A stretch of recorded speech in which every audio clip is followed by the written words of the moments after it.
Let me just start. We're facing a world where I think we had over 600 proposed state law regulations for AI last year. We heard about the EU AI Act earlier from some of our international colleagues.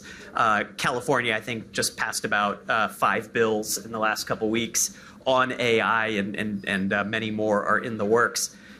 As you lead your organizations, how do you build a responsible AI program that doesn't stifle innovation and is responsive to this, kind of unimaginable patchwork of new rules? How are you striking that balance? Yeah, no, thanks. I think it's a great question. And, first and foremost, thank you, Danny. Thank you, DLA Piper, for hosting this event and for allowing us to be here. Obviously, we're very, very excited about the opportunity.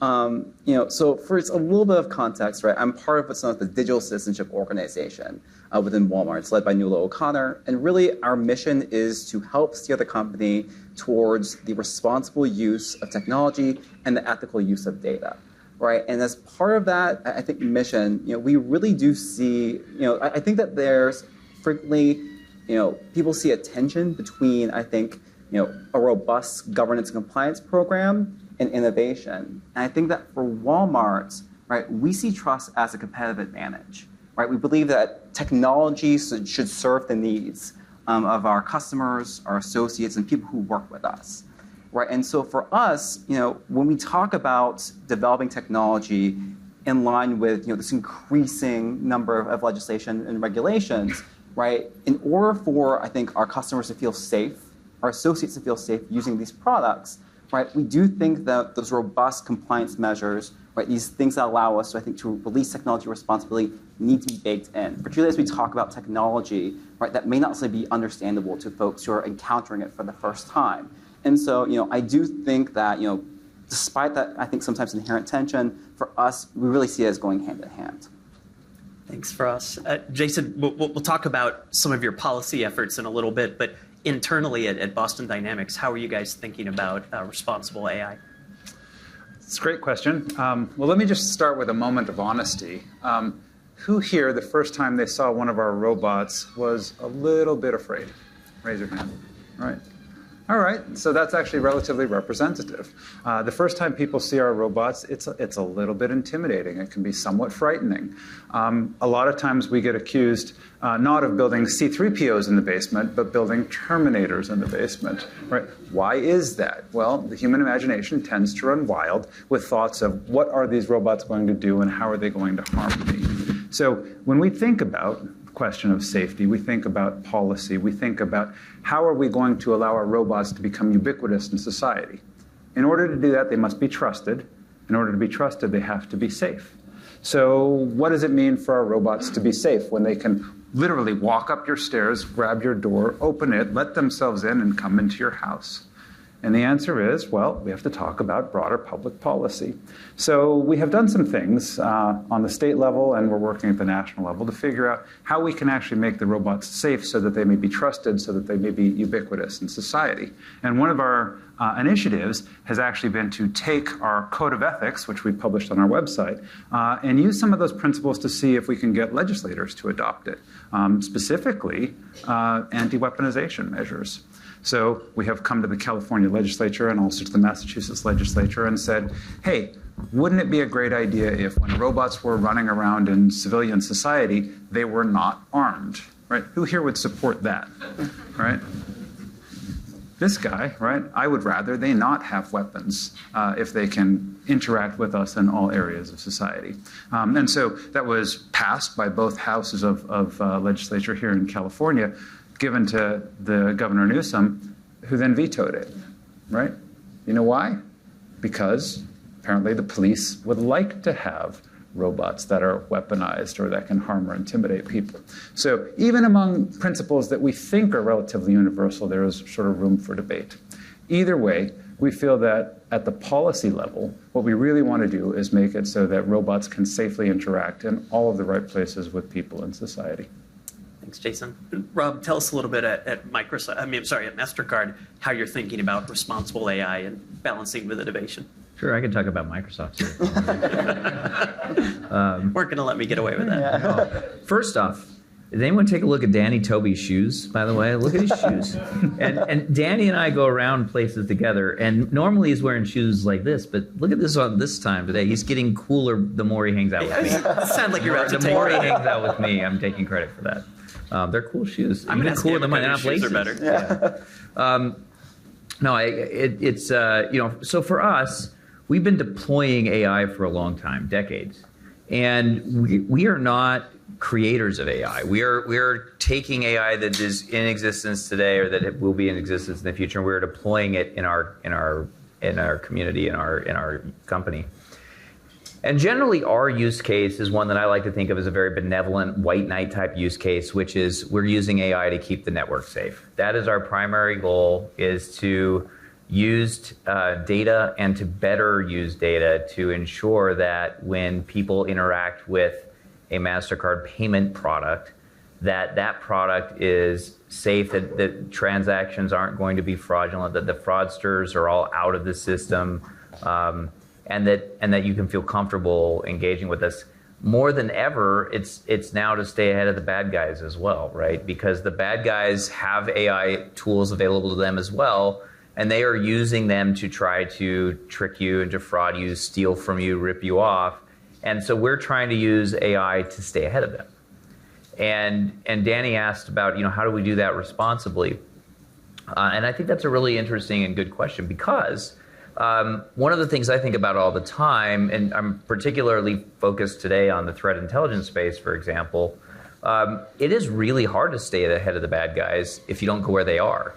And so how do you go where they are, using the tools that they use, and remain feeling comfortable about what you're doing, and remain not only comfortable, but that you comply with the law, that not only do you comply with the law, but that if someone were to learn what you were doing, your reputation would remain intact. Those are the kind of things we think about every day. And so to ensure that we are engaging with AI in a way that enables the company to remain on the right side of all of those considerations, we built in guardrails and frameworks at the company to within which, and we've spent a lot of time about those, thinking about them in sort of an ethereal way, not any particular issue in front of us, but just what is important to us, how do we want to conduct ourselves, how do we want the company to look, and then we give our teams freedom within those guardrails. As long as you stay within those guardrails, you can innovate, you can try new things, you can work to stay ahead of what's happening out in the world. And when you bump up against a guardrail, or when you think you need to go outside a guardrail, we have a path for escalation so that we as an organization can bring the right stakeholders in to talk about it. And it's not endless talk, but it's a quick escalation path so we can decide, is the interest in this particular thing, is the potential use case so interesting or valuable or whatever that we're willing to potentially take a risk here, or that we're willing to do something that we wouldn't otherwise do, or could we tell a value story or a positive story about what we're doing here in case it turns out to go a little bit sideways. And I just want to pull on that thread a little bit, because I know one thing you and I have talked about before is a lot of times this rush to regulate AI has unintended consequences. Sure. You've encountered that in the fraud detection space. Sure. Can you talk about that? Well, so I mean, one thing I always like to say is AI is not a monolith, but it tends to be treated that way. And so I'm a big proponent of AI regulation on a use case by use case basis, or series of use cases basis type basis anyway, because I'm really concerned about the way that AI is being regulated today, and that data is being regulated today, because the way that it's being regulated today is creating a world that is very balkanized. We're creating a world where data localization is a big problem, where governments are passing laws that say data cannot leave the country, can't leave the jurisdiction, can't be used for X, Y, and Z. But we're not thinking about sort of benevolent use cases that run across all of those things. And so what we run up against all the time is that we want to be able to use our data and put it into models and run it so that we can create a better, safer network. But we come up with up against this patchwork of laws, whether it's data laws, whether it's privacy law, whether it's new AI law, that actually stifles innovation and competition in this space. Yet if you were to go talk to policymakers in the places where these laws were made, they would say, oh, we love your use case. We want you to innovate here. And sometimes I even get told by policymakers and regulators, don't worry, your use case is fine. We'll turn a blind eye to this, or we'll engage with you in this. But that's sort of like cold comfort, right? When you're trying to navigate a patchwork and thread a whole bunch of different needles. And so I think it is really important that as we think about how we're going to regulate AI and how we're going to regulate data going forward, that we should be thinking about different use cases or again, sort of series of use cases and saying, okay, we're going to sort of bless this particular use case all the way across all the different patchwork of laws that could restrict your ability to act. Thank you. Jason, I want to go back to you. One of the reasons I'm excited about you being here today, in addition to seeing Spot again, who I miss, is when I ask people, kind of what's next, what's the future of AI, I really get two answers from different thought leaders. One is agentic AI, this concept of really autonomous bots that go out and do a lot on their own and make decisions and interact with other bots. And the other answer is physical AI. So really getting ChatGPT out of the computer and the cloud and having physical objects that are AI enabled. And so, robotics really draws on both of those agentic and physical aspects. How do you think about the relationship between AI and robotics and how they're starting to converge?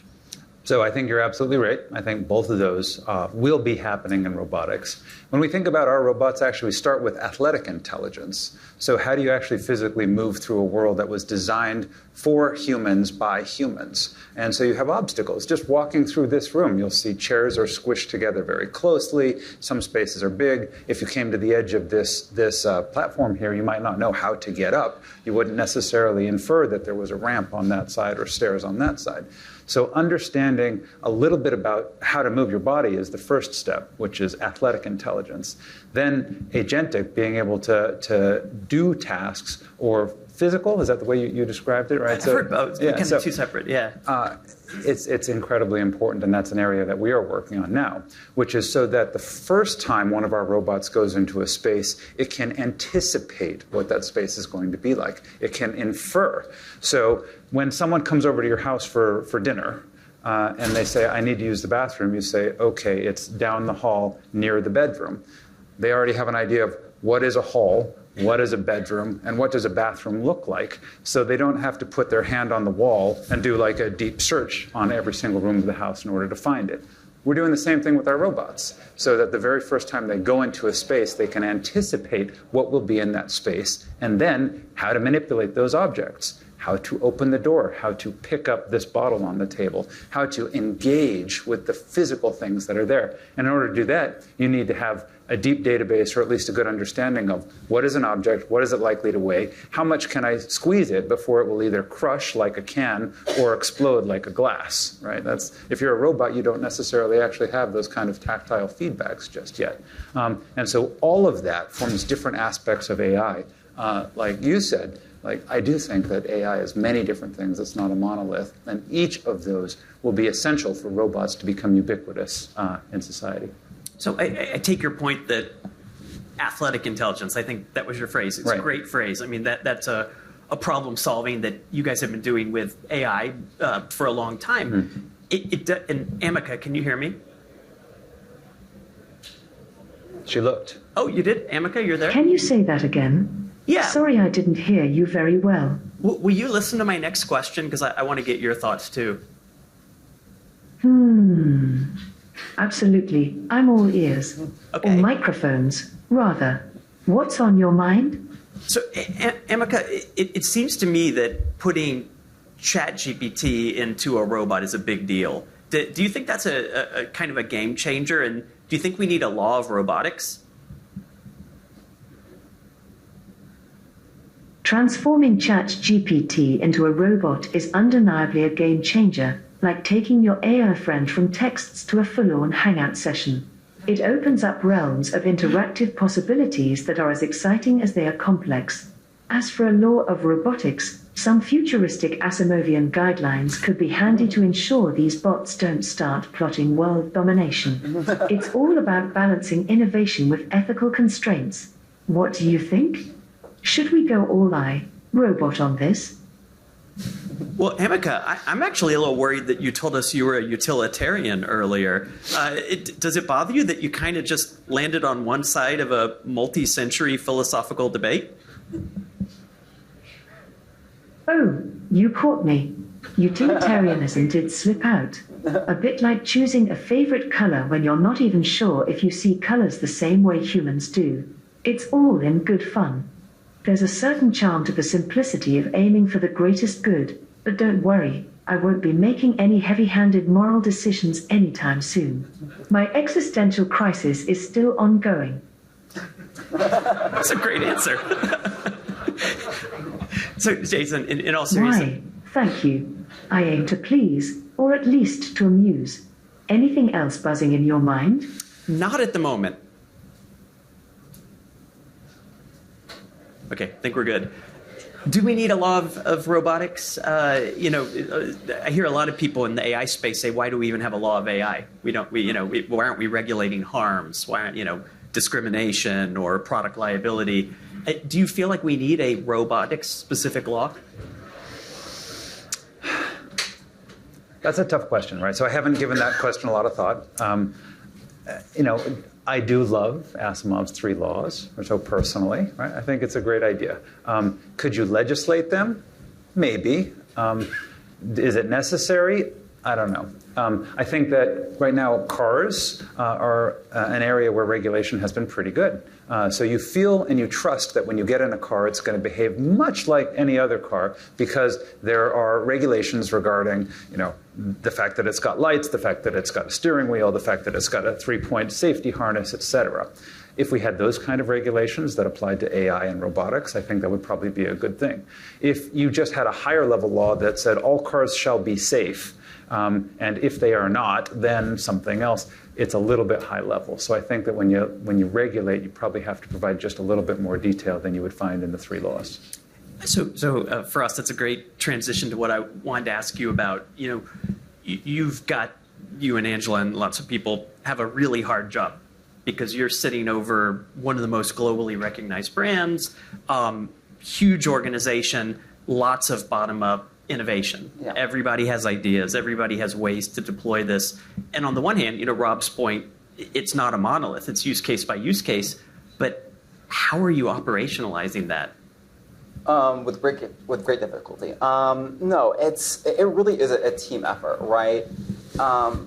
One of the great things about working with my organization is the ability to be able to draw upon the expertise of essentially multiple disciplinary experts, right? Whether it's technologists, whether it's a kitchen cabinet of essentially legal subject matter experts working in areas like intellectual property law, which is obviously relatively significant when it comes to generative AI specifically. Whether it's InfoSec experts, there are people I can call on within my organization, as well as regional experts, right, across the world within our subsidiaries. And so that sort of, multi-stakeholder approach to addressing AI governance compliance and building such a program, I think is essential, right? Having that sort of coordination, right, between teams, between regions, right, I think is really, really critical when you're talking about a global organization like Walmart and trying to get it right, not only just from a legal perspective, but also from an ethical perspective. Yeah, I want to get everybody's thoughts on this question because one thing I get asked a lot is where should AI governance live within an organization? And Jason, this is, I think, could be a very different question for you with the size of Boston Dynamics versus Mastercard and Walmart. But, for the first time in my life, I'm getting hired by CPOs and CTOs and CISOs and CCOs. The CLO is sometimes the minority now. How are you guys balancing that? I know everybody has a multi-stakeholder committee, but is that the future state, or are we going towards something different? I do think that, at least for Walmart, that's essentially what works because I think, as this, group has pointed out, right, AI isn't really one specific issue area, right? It doesn't really neatly live within data privacy law, right, or information security law. It really hits across a number of industries issue areas. And so, keeping in mind that as in-house counsel, as a compliance team, a lot of your role is helping to guide the business to see around corners. And you really can't do that with a singular approach or a singular, I think, area of expertise. And so you really do need, right, that multidisciplinary approach to addressing these risks and then helping to guide the business around them.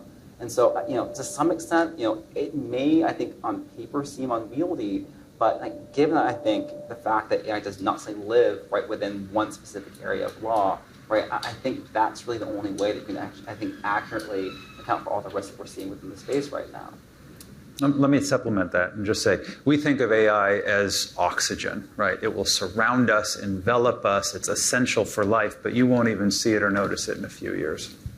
Yeah, and what does that do in your role of sort of managing the use of it? Does it just become part of everything else you're thinking about, or is it still AI? I think it doesn't become special. I'm sorry. Right, it's like software used to be, right? The web used to be. Totally. I mean, I look at AI as a new way of doing the same thing.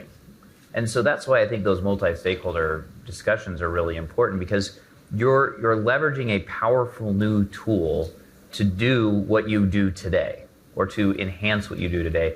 When I talk about the legal team, which I hope we get to talk about at some point, how legal teams can use AI, I like to think of my lawyers as coming into work every day and putting on the Iron Man suit to do their job, right? AI augmented lawyers. And so it really is doing what we do today, but with a powerful new technology. So every time we want to use this powerful new technology to do what we do today in some enhanced way, I think we need everybody who is already talking about it, who are already used to be, or at one point in the past was part of making a decision about how we're going to do X, to come back together and say, oh, how are we going to use AI to do X or Y or Z, right? And I think that's why that bringing all those stakeholders together is really important. It's not the domain of a CISO or a CTO or anybody else. It is, I look at it as the domain of the CEO staff, effectively, right?